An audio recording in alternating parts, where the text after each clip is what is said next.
segundo periodo, ¿ya? El segundo periodo del ministerio de Isaías es durante el reinado de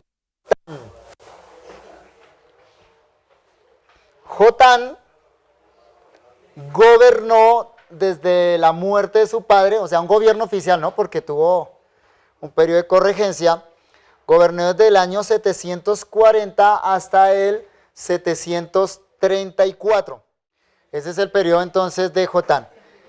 Reina en total 16 años. 6 años reina. 16 fue con la corregencia, aproximadamente, ¿no? El relato de este reinado se encuentra en Segunda de Reyes capítulo 15 y Segunda de Crónicas capítulo 27. Vamos a leer el relato de Segunda de Crónicas capítulo 15, versículos 32 al 38. Otro varón que nos ayude con la lectura de Reyes. Segunda de Reyes capítulo 15, versículos 32 hasta el 38.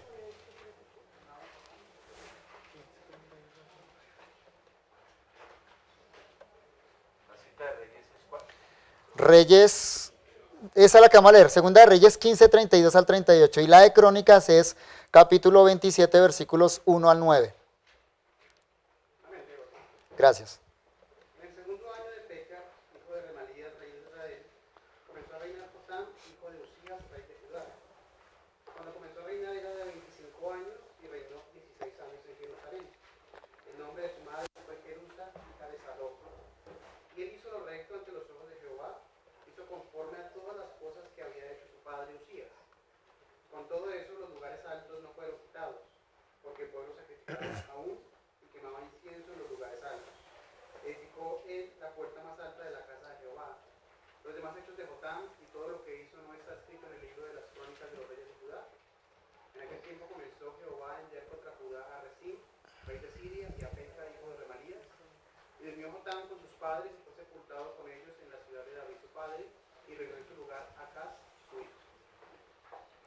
Jotán continúa con el programa de construcción de su padre y el fortalecimiento militar de Jerusalén y de Judá. De acuerdo al relato, obtuvo importantes victorias militares, pero ese ambiente descrito acá en Reyes no engaña al cronista, quien afirma categóricamente, pero el pueblo continuaba corrompiéndose. Segunda de Crónicas 27, 2. Por eso es bueno leer todos los relatos en conjunto. Segunda de Crónicas 27, 2 dice, pero el pueblo continuaba corrompiéndose. Es decir, sí había prosperidad, pero esa prosperidad estaba llevando cada vez a mayor corrupción a la nación. También nos informa el relato que leímos de Reyes, en el versículo 37, que en sus días finales se comenzó a orquestar la coalición siro-efraimita, que daría origen a los capítulos 7 al 9 del libro de Isaías, conocido como el libro de Emanuel. Volvamos a Segunda de Crónicas 15, el versículo 37. En aquel tiempo comenzó Jehová, Segunda de Crónicas 15, 37, en aquel tiempo comenzó Jehová a enviar contra Judá a Resín de Siria y a Peca, hijo de Remalías. Es castigo de Dios a Judá. Pero lo que está narrando acá es una coalición entre Siria y la nación de Israel. Estos dos reyes arman una coalición para atacar a Judá.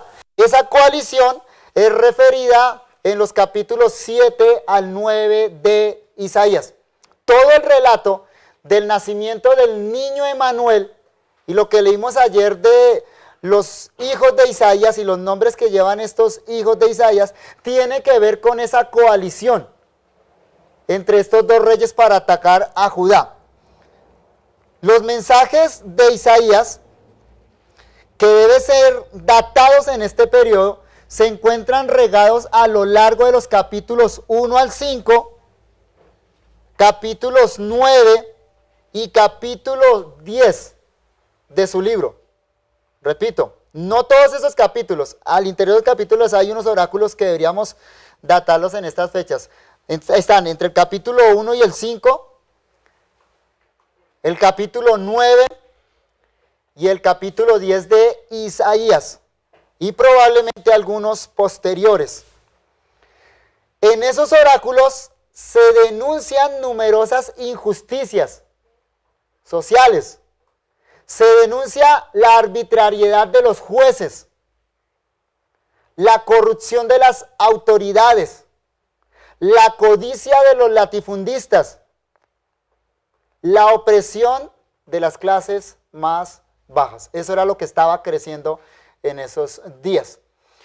Al igual que Oseas, Isaías desenmascara la falsa piedad tras la cual los israelitas querían esconder su impiedad. El culto, en palabras tanto de Oseas como de Isaías, el culto a Jehová en tales condiciones de injusticia al prójimo no tiene ningún valor. Observen, por ejemplo, estos textos. Isaías capítulo 1, versículo 10. Isaías 1:10.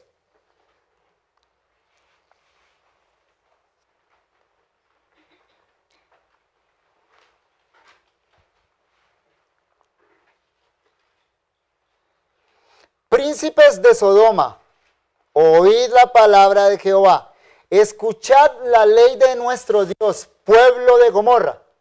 ¿A quién va dirigido eso? ¿A Sodoma y Gomorra? A Judá, pero ¿cómo los está llamando? Pero es un oráculo dirigido ¿a quiénes? A Judá, pero específicamente ¿a quién? A los príncipes, a los gobernantes. Versículo 11, ¿para qué me sirve, dice Jehová, la multitud de vuestros sacrificios? O sea, esta gente no abandonó el culto a Jehová. Al contrario, como había plata, pues mucho sacrificio, mucha oración, mucho incienso. Pero la pregunta de Dios a través de Isaías es esta: ¿para qué me sirve, dice Jehová, la multitud de vuestros sacrificios? Hastiado estoy de holocaustos de carneros y de cebo de animales gordos. No quiero sangre de bueyes, ni de ovejas, ni de machos cabríos. ¿Quién demanda esto de vuestras manos? Cuando venís a presentarlos delante de mí para hollar mis atrios. No me traigáis vana ofrenda. El incienso me es abominación. Luna nueva y día de reposo. El convocar asambleas no lo puedo sufrir. Son iniquidad vuestras fiestas solemnes. Vuestras lunas nuevas y vuestras fiestas solemnes las tiene aborrecidas mi alma. Me son gravosas. Cansado estoy de soportarlas. Cuando extendáis vuestras manos, yo esconderé de vosotros mis ojos. Asimismo, cuando multipliquéis la oración, yo no iré. Llenas están de sangre vuestras manos. ¿Notan la denuncia? Esa era la situación. Ahora, Oseas capítulo 14, versículos 1 al 4.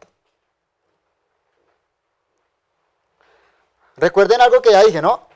Amós y Oseas son contemporáneos de Isaías en estos primeros años.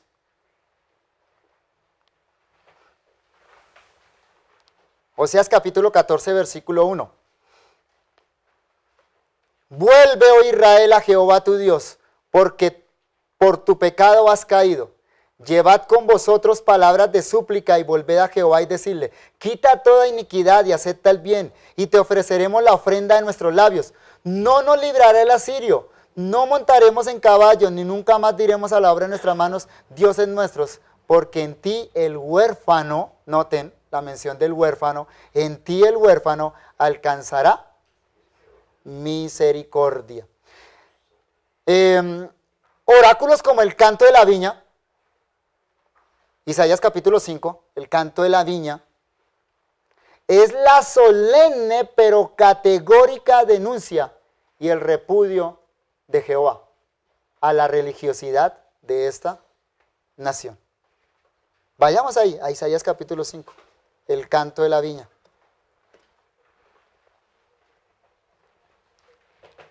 Es hermoso en un sentido. Es Isaías cantando. este canto en nombre de Jehová. Dice ahí capítulo 5, versículo 1 Isaías: ahora cantaré por mi amado el cantar de mi amado a su viña. Tenía mi amado una viña en una ladera fértil. La había cercado y despredegado y plantado de vides escogidas. Había edificado en medio de ella una torre y hecho también en ella un lagar. Y esperaba que diese uvas. Y dio uvas silvestres. Ahora pues, vecinos de Jerusalén y varones de Judá, juzgad ahora entre mí y mi viña. ¿Qué más se podía hacer a mi viña que yo no haya hecho en ella? ¿Cómo? Esperando yo que diese uvas, ¿ha dado uvas silvestres? Os mostraré pues ahora lo que haré yo a mi viña. Le quitaré su vallado y será consumida. Aportillaré su cerca y será hollada. Haré que quede desierta. No será podada ni cavada y crecerá el cardo y los espinos. Y aún a las nubes mandaré que no derramen lluvia sobre ella. Ciertamente la viña de Jehová de los ejércitos es la casa de Israel. Y los hombres de Judá planta y liosa suya. Esperaba juicio.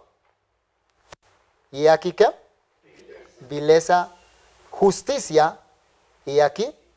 Clamor. Los términos justicia y juicio, mishpat besed acá en hebreo, se refiere a el trato justo entre prójimo y prójimo.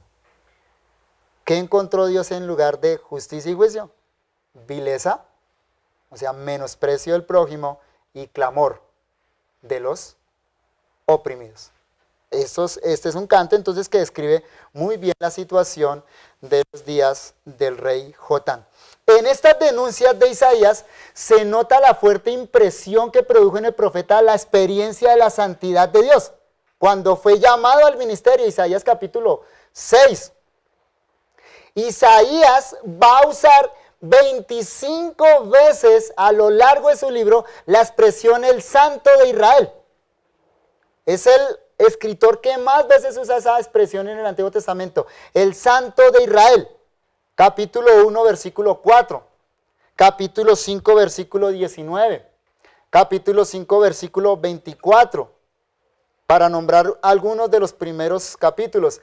Hacia el final del libro, capítulo 41, versículo 14, capítulo 55, versículo 5, y capítulo 60, versículo 14, entre otros. En todos estos versículos encontramos la expresión el Santo de Israel. Ahora, al comprender Isaías que Jehová es santo y él, el profeta, habita en medio de un pueblo de labios inmundos, entonces el profeta desarrolla ampliamente el tema del castigo sobre Israel. Ahora, tengamos en cuenta algo. Cuando Isaías, en el momento de su vocación, dice: yo soy hombre de labios inmundos, que habito en medio del pueblo de labios inmundos, no está diciendo que el pecado fundamental de Judá sea la mentira.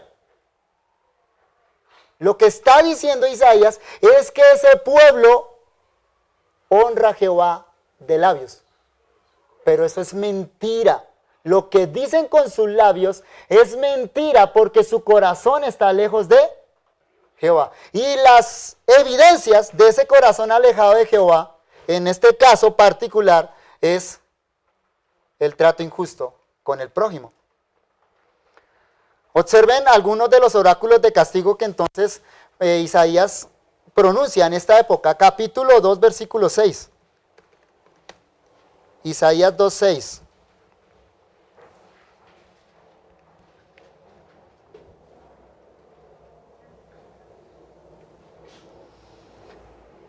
Venid, oh casa de Jacob, y caminaremos a la luz de Jehová. Ciertamente tú has dejado tu pueblo, la casa de Jacob, porque están llenos de costumbres traídas del oriente, de agoreros como los filisteos, y pactan con hijos de extranjeros. Su tierra está llena de plata y oro, sus tesoros no tienen fin. También está su tierra llena de caballos y sus carros son innumerables. Además su tierra está llena de ídolos y se han arrodillado ante la obra de sus manos y ante lo que fabricaron sus dedos. Y se ha inclinado el hombre y el varón se ha humillado, por tanto no los perdones. Métete en la peña, escóndete en el polvo de la presencia temible de Jehová y del resplandor de su majestad. La altivez de los ojos del hombre será abatida y la soberbia de los hombres será humillada. Y Jehová solo será exaltado en aquel día. Versículo 12. Porque día de Jehová de los ejércitos vendrá sobre todo soberbio y altivo, sobre todo enaltecido, y será abatido, sobre todos los cedros del Líbano, altos y erguidos, y sobre todas las encinas de Basán, sobre todos los montes altos y sobre todos los collados elevados, sobre toda torre alta y sobre todo muro fuerte, sobre todas las naves de Tarsa y sobre todas las pinturas preciadas. La altivez del hombre será abatida y la soberbia de los hombres será humillada. Y solo Jehová será exaltado en aquel día, y quitará totalmente los ídolos, y se meterán en las cavernas de las peñas, en las aberturas de la tierra, porque la presencia temible de Jehová y por el resplandor de su majestad, cuando él se levante para castigar la tierra. Aquel día arrojará el hombre a los topos y los murciélagos sus ídolos de plata y sus ídolos de oro, que le hicieron para que adorase, y se meterá en las hendiduras de las rocas y en las cavernas de las peñas, por la presencia formidable de Jehová y por el resplandor de su majestad, cuando se levante para castigar la tierra. Dejaos del hombre cuyo aliento está en su nariz, porque ¿de qué es el estimado? Son oráculos, entonces, de castigo. Denuncia, únicamente denuncia. Capítulo 3, versículos 1 al 9. No lo vamos a leer. Capítulo 3, versículo 1 al 9. Y capítulo 5, versículos 26 al 29. Claro, por la situación particular de la nación, el decaimiento y la corrupción, se necesitaba sobre todo este tipo de predicación, cargada de denuncia y de anuncio del castigo de Jehová. Sin embargo, hay que equilibrar esta afirmación notando que su principal interés de Isaías es el llamamiento a la conversión, es decir, la práctica de la justicia con el prójimo y la humildad ante Dios. Si Isaías anuncia el castigo, es para procurar arrepentimiento en el pueblo. Ese arrepentimiento debe significar humildad ante Dios y justicia ante el prójimo. Capítulo 1, versículos 16 y 17.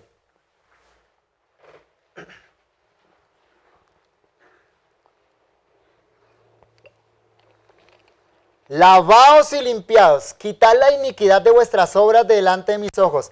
Dejad de hacer lo malo, aprended a hacer el bien, buscad el juicio, restituid al agraviado, haced justicia al huérfano, amparad a la viuda. Recuerde que eso dice Santiago en el Nuevo Testamento, ¿no?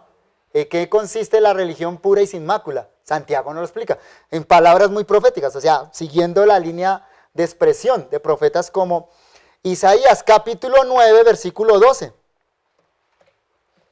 Capítulo 9, versículo 12.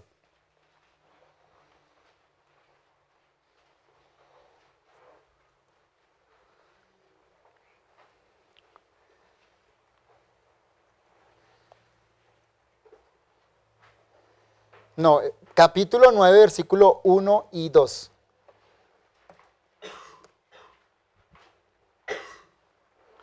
Capítulo 9, versículo 1 y 2. Mas no habrá siempre oscuridad para la que está ahora en angustia, tal como la aflicción que le vino en el tiempo que livianamente tocaron la primera vez a la tierra de Zabulón y a la tierra de Neftalí. Pues al fin llenará de gloria el camino del mar, de aquel lado del Jordán, en Galilea de los gentiles. El pueblo que andaba en tinieblas vio gran luz. Los que moraban en tierra de sombra de muerte, luz resplandeció sobre ellos. Miqueas, contemporáneo más joven de Isaías, hace eco de esta predicación. Miqueas capítulo 6, versículo 8. Un texto bien conocido del profeta Miqueas. Hombre, él te ha declarado lo que es bueno y qué pide Jehová de ti. Solamente hacer justicia y amar misericordia y humillarte ante tu Dios. El tercer periodo del ministerio de Isaías es durante el reinado de Acaz. Durante el reinado de Acaz, que va desde el año 734 hasta el 727.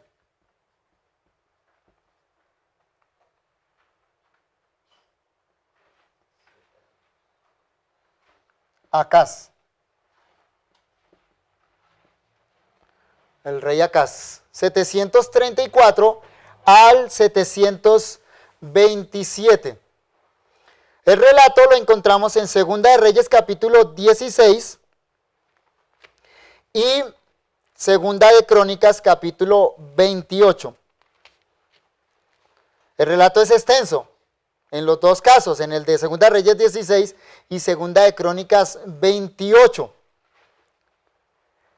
Reinó solamente 16 años, pero tanto Reyes como Crónicas le dedican gran espacio debido a su perversidad y a la decadencia moral, social y política que imperó en su reino. Tanto que el cronista termina la descripción de su reinado con estas lapidarias palabras. Segunda de Crónicas capítulo 28, versículo 17. Resumiendo, el cronista resumiendo este periodo de Israel, dice esto, Segunda de Crónicas 28, 27. Y durmió Acaz con sus padres y lo sepultaron en la ciudad de Jerusalén, pero no lo metieron en los sepulcros de los reyes de Israel, y reinó en su lugar Ezequías su hijo. ¿Notan eso? No lo metieron en los sepulcros de los reyes de Israel. O sea, no lo consideraron digno de estar sepultado con los otros reyes por causa de la perversidad de su reinado. Ahora, el caso de Acaz es uno de esos casos donde, para tener un panorama completo de la historia en esta época, necesitamos leer tanto el relato de Isaías como el relato de Crónicas y de Reyes. Lo que no dicen los historiadores, lo dice el profeta. Y lo que no dice el profeta, lo dicen los historiadores. Este es un gran ejemplo de interdependencia entre los escritos históricos y los escritos proféticos. Se apoyan mutuamente para que tengamos un panorama completo y equilibrado de la situación real del pueblo de Dios en un momento específico. Por ejemplo, el relato de Isaías correspondiente a este reinado está en el capítulo 7 al 9. ¿Sí? Isaías, son largos, no podemos leer esos 3 capítulos, ni los de Reyes, ¿no? Pero Isaías no nos dice nada acerca del vasallaje voluntario de Acaz a favor de los asirios. Es decir, recuerden, para esta época Damasco e Israel se aliaron para atacar a Judá. ¿Qué hizo Judá para protegerse? Acaz invitó a los asirios para que lo apoyaran militarmente, para que lo protegieran militarmente. Ahora, esos tratados habitualmente implicaban entrega de dinero, de oro, de plata. Entonces, los relatos de Segunda de Reyes y de Crónicas narran cómo este rey Acaz entregó a Siria todo el oro que encontró en el templo de Jehová, para que el rey de Asiria lo protegiera. Isaías no dice nada de eso. Entonces, cuando uno lee el relato de Isaías, se lleva la impresión de que Acaz era un poco temeroso, pero que era un buen rey. ¿Sí? Que simplemente Acaz necesitaba como que una señal de parte de Jehová para fortalecer su fe. Pero cuando vamos a estos relatos de Crónicas y de Reyes, encontramos que la situación es totalmente diferente. Es que este hombre Acaz buscó apoyarse en el hombre. Buscó su fortaleza, fue en una nación extranjera para protegerse. Por su parte, Isaías nos informa ampliamente en los capítulos 7 al 9 cómo Jehová proveyó un mensaje, una señal y una liberación a este impío rey, lo cual no es narrado ni en Crónicas ni en Reyes. Crónicas y Reyes no dicen nada de que Dios libró a Acaz de la coalición de Siria y de Israel. Pero Isaías sí nos cuenta la manera milagrosa como Dios lo libró. De lo cual el niño Emanuel era la señal, ¿no? Los días de acá son días turbulentos. La prosperidad parece ser cosa del pasado. De esa prosperidad de la época de Jotán, de la época de Ezequías, eso ha desaparecido. La paz ahora se ve amenazada por el avance asirio. El imperio asirio está avanzando desde el norte, está arrasando con todo. Y además, la coalición de Damasco y Samaria contra Jerusalén es la amenaza inmediata contra ellos. Entonces, esos días de tranquilidad, esos días de fortaleza militar, esos días de prosperidad, aquí se han olvidado, han desaparecido. En cuestión de una década, ¿no? Noten los años que hemos ido fijando allá, ¿no? La simiente davídica, el hijo de David que se perpetúa de descendiente a descendiente, en este momento está al borde de la desaparición. Acaz no tiene hijo. Asiria está avanzando. Siria y Damasco se confabularon para destruir Jerusalén. Egipto ya no es opción para apoyarse, es débil. Si no sucede algo milagroso, va a desaparecer la simiente de David. Y con ello todas las promesas que Dios le había hecho al rey de Israel. Sin embargo, en este panorama tan oscuro, increíblemente no hay ni un pequeño asomo de luz espiritual en los habitantes de Judá. No hay asomo de arrepentimiento. No hay asomo de luz para nada. ¿Cuál es el mensaje de Isaías en estos tiempos de turbulencia interior y exterior? De turbulencia espiritual, social, política. Simplemente es este. Isaías capítulo 7, versículos 12 en adelante.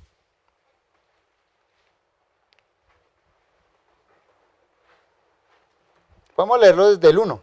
Isaías capítulo 7. Aconteció, capítulo 7, versículo 1, Isaías, aconteció en los días de Acaz, hijo de Jotán, hijo de Usías, rey de Judá, que Rezín, rey de Siria, y Peca, hijo de Remalías, rey de Israel, subieron contra Jerusalén para combatirla, pero no la pudieron tomar. La razón de por qué no la pudieron tomar fue el vasallaje.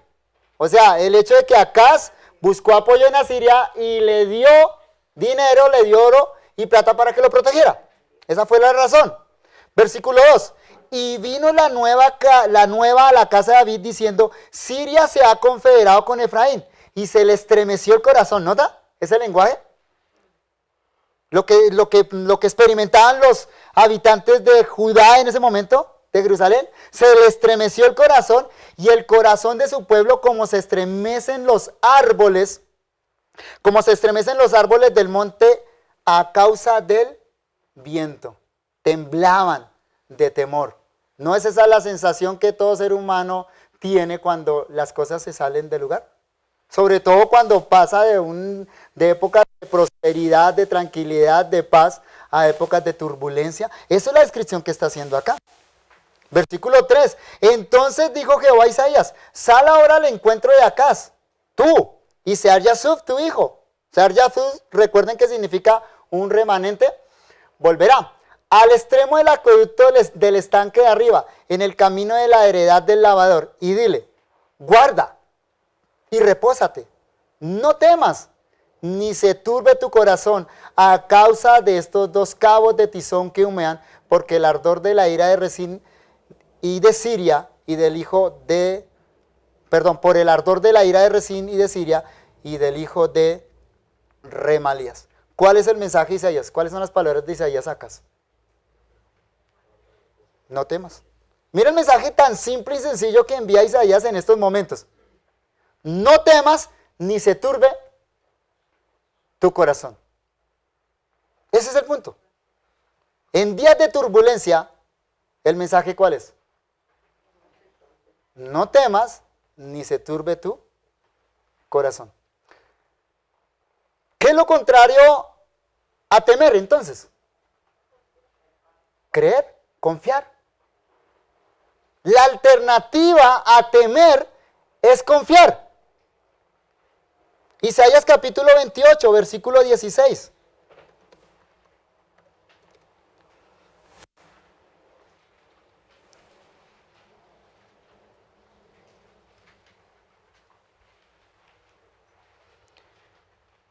Por tanto, Jehová el Señor dice así, he aquí que yo he puesto en Sión por fundamento una piedra, piedra probada angular, preciosa, de cimiento estable. El que creyere, no se apresure. Ese es el mensaje simple y sencillo de Isaías para estos días de turbulencia. Las circunstancias dicen teme. Todo lo que está alrededor hace que tiemblen. Pero el mensaje es cree, no te apresures. Es decir, el temor va a hacer que salgan corriendo. ¿La fe qué va a hacer? Que permanezcan. Que permanezcan. Esta cita es increíble. Este pronunciamiento de Isaías aquí en el capítulo 28 y 16 es increíble por la situación histórica en la que él la dice. Acá salió corriendo a buscar defensa en el rey de Asiria. El temor lo llevó a buscar apoyo en el brazo del hombre, no apoyo en el brazo de Jehová. Finalmente, ese Asiria en el que se apoyó, sitió Jerusalén. Y el día que Asiria sitió Jerusalén, Acaz tembló. Y no le quedó otra opción que mirar a quién. A Dios. Pero esta cita es increíble también, porque aparece citada 4 veces en el Nuevo Testamento. Romanos capítulo 9, versículo 33. Romanos 10, versículo 11. Primera de Pedro 2, 6. En los 2 textos de Isaías, Pablo no sigue el texto hebreo, sigue el texto griego, o sea, la Septuaginta. O sea, lo que estamos leyendo en Isaías, eso fue escrito en hebreo.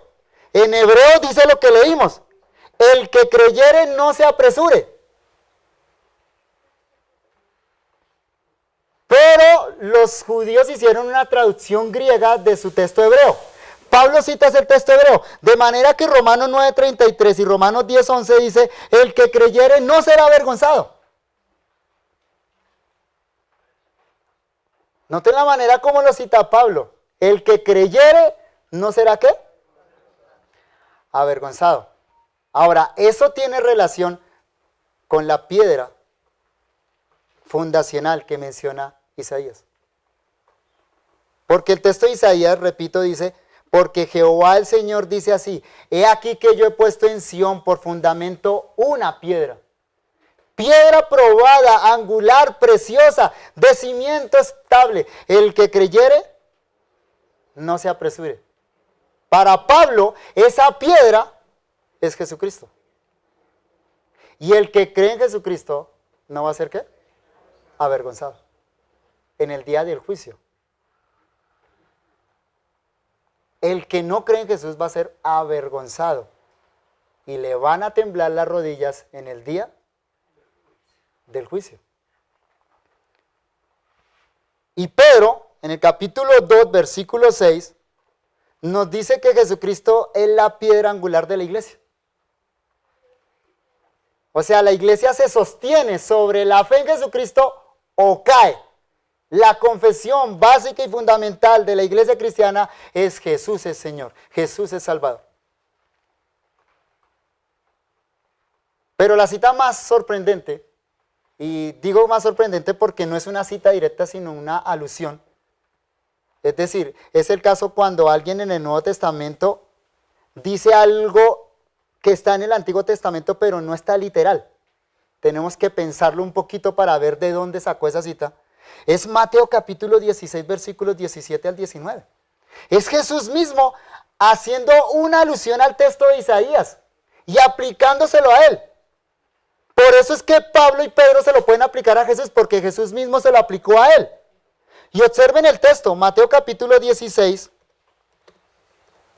versículos 17 al 19.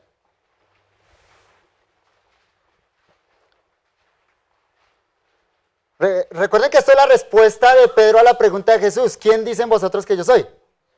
La respuesta de Pedro, Mateo 16, 16, es esta: respondiendo Simón Pedro dijo: tú eres el Cristo, el Hijo del Dios viviente.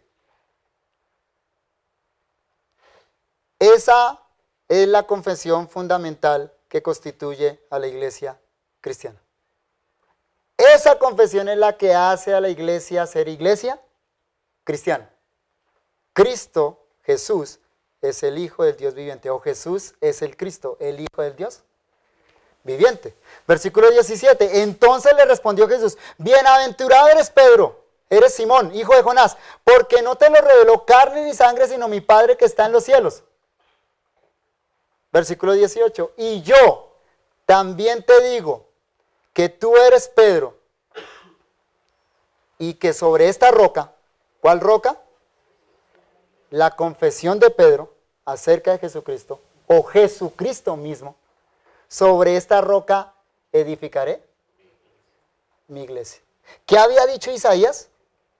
Por tanto Jehová el Señor dice así, he aquí yo he puesto en Sión por fundamento una piedra, piedra probada, angular, preciosa, de cimiento estable. Judá estaba al borde de la extinción, la simiente davídica iba a desaparecer, y Dios en Isaías dice, he puesto una piedra firme, Judá no va a desaparecer.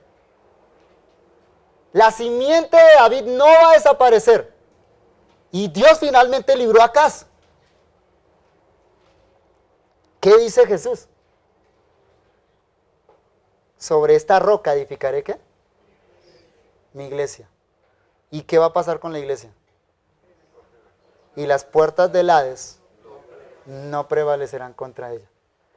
O sea, así como Judá estuvo sitiada por Samaria, el Hades mantiene sitiada la iglesia. Pero ¿cuál es la promesa? Finalmente la iglesia va a ser librada, como Judá fue librada del asedio asirio. Una cita increíble, maravillosa, que está allá en Isaías. Isaías no defiende una actitud quietista. O sea, la fe no es quietismo. Isaías defiende más bien una política basada en la fe. O sea, los asuntos que está hablando Isaías son asuntos políticos. Son tratados políticos internacionales allá. Lo que Isaías está diciendo y le dice al rey Acaz es que sus tratos políticos deben estar basados en la fe. En la fe en Jehová. Dios no abandona a su pueblo. Porque Dios está con su pueblo. Emmanuel, el niño que fue señal de esa liberación.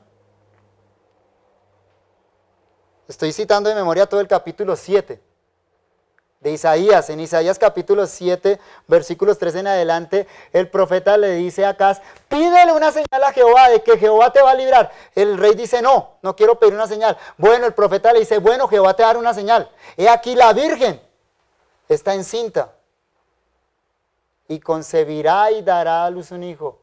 ¿Y se llamará cómo? Emmanuel, Dios con nosotros. Es probable que ese niño al que se refiere Isaías ahí sea el hijo de Acaz, que va a preservar la simiente davídica y a través del cual va a venir el Cristo. Eso es lo que Isaías le está demandando a Acaz. Es confía en que Dios está con Judá. Es la promesa sobre la que se basa la fe. De manera que Jehová va a preservar la simiente davídica y un remanente de su pueblo. Sear Yasuf, uno de los hijos de Isaías. En definitiva, el temor es desconfiar de Dios. El temor es desconfiar del compromiso de Dios con Jerusalén y con la simiente davídica. Eso es temor. Y recuerde que entonces el Nuevo Testamento dice que el amor echa fuera el temor. ¿Saben qué es lo increíble? Que la salvación de Jehová siempre viene a través de la debilidad. Póngase en el caso de Acaz. Póngase en la situación histórica de Acaz y en este pronunciamiento de Isaías. Esto es humanamente algo duro. Porque nosotros nos movemos por vista. Sin embargo, Dios quiere fortalecer nuestra fe, pero las señales que envía Dios son señales de debilidad desde una perspectiva humana. La presencia de Dios entre su pueblo no se manifiesta a través de huracanes, sino a través de silbos apacibles. Como si fuera el agua Siloé. Isaías capítulo 8, versículo 6.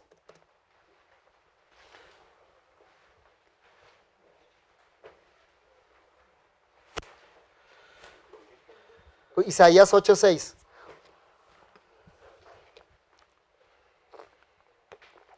Por cuanto desechó este pueblo las aguas de Siloé, que corren mansamente, y se regocijó con Rezín y con el hijo de Remalías. He aquí, por tanto, que el Señor hace cubrir sobre ellos aguas de ríos impetuosos y muchos. ¿Notan lo que significa las aguas impetuosas? No es salvación, es juicio. La salvación, ¿cómo la envía Dios? Con aguas apacibles, como las del estanque de Siloé, no como las del gran río. Que Dios manda su salvación. Entonces, la señal para Acaz, ¿sabe cuál es? Un bebé.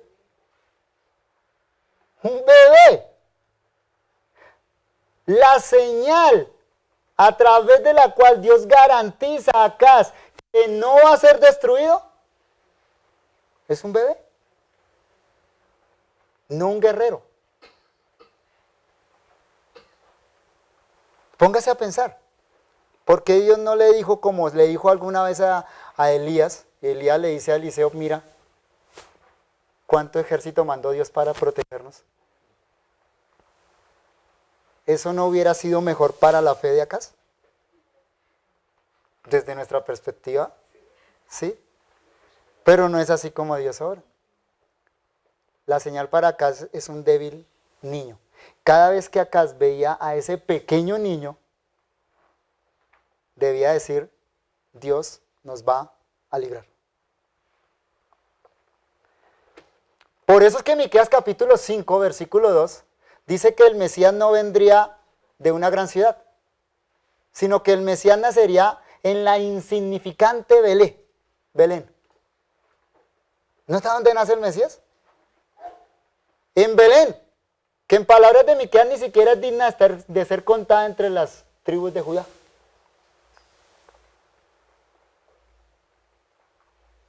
¿Qué son esas pequeñas señales para dejar? La pregunta fundamental es esa. ¿Qué son esas pequeñas señales para que alejen el temor? No cabe otra alternativa que esta. Capítulo 7, versículo 9. De Isaías. Isaías 7, 9. La segunda parte, no la primera. Si vosotros no creyereis, ¿de cierto qué? No permaneceréis. Por eso es que Pablo dice que la palabra de la cruz es locura, ¿no? Los griegos demandan señales. Sabiduría, los judíos demandan señales. Pero Dios, ¿cómo se revela al hombre? A través de la locura de la cruz. ¿La cruz no es símbolo de debilidad? Pero ¿qué hizo Dios a través de la muerte del Mesías? Obró una grandiosa salvación. Así entonces comprendemos la extraña sucesión de promesas y amenazas que encontramos en esos capítulos 7 al 9 de Isaías. Es como algo muy agitado, un vaivén allá esos capítulos 7, amenaza, promesa, de un lado para el otro. Dios se ha comprometido con su pueblo, decidiendo la ruina de Damasco y de Samaria. Pero choca con la incredulidad del rey y del pueblo, que merecen castigo por causa de esa incredulidad. El mensaje de Isaías en esta época entonces oscila entre dos polos, a veces un equilibrio casi perfecto entre salvación y condenación.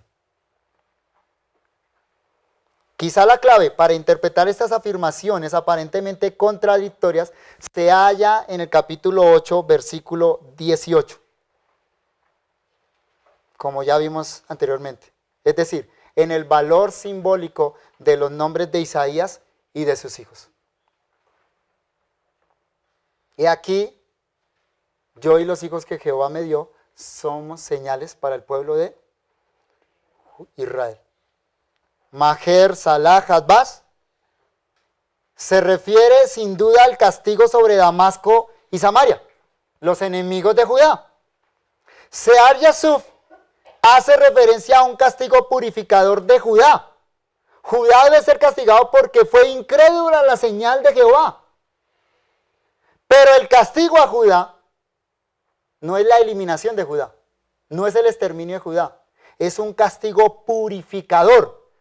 Porque finalmente un resto, no todo el pueblo, un resto se salvará volviéndose a Jehová en fe. Isaías, por su parte, significa que por encima del castigo y de la purificación, Dios está comprometido, eternamente comprometido con su pueblo. En cuanto a los años finales de Acaz, hasta su muerte, Isaías no nos dice nada más.